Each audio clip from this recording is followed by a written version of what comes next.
Hey YouTube, this is the art of prepping, looking at bolt cutters. You can use these not only to cut bolts, but to cut also wire and even padlocks.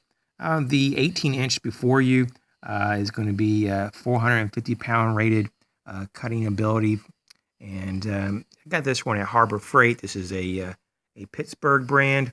It wasn't very expensive at all. This would be for very light duty, in my opinion. I'd probably go up the next step and get the next size or two above this one. You're going to need a larger one really to cut most padlocks, unless it's a very, very small padlock. This is just more ideal for cutting bolts and, of course, to cut wire, especially larger diameter wire. In terms of the marks on the side here, I used it as I think as a hammer at one point. I wouldn't advise doing that. It just kind of scraped up some of the finish, but it's still very intact. I wouldn't really advise to abuse your tools at all. And so with that, you kind of live and learn. But these are inexpensive, and I would probably get the next step up if you're wanting to do more serious cutting.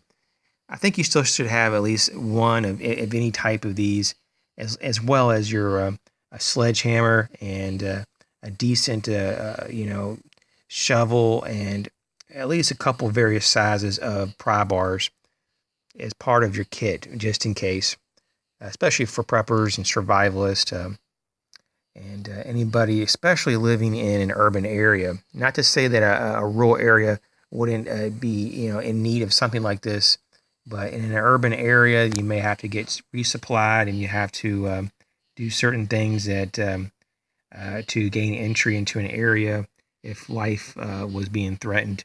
So this is just one more tool to put into your kit. Obviously, you wouldn't put this in your bug out bag. You would put this probably keep it in a vehicle, or even in your shed until you needed to dispatch it. Thanks for watching.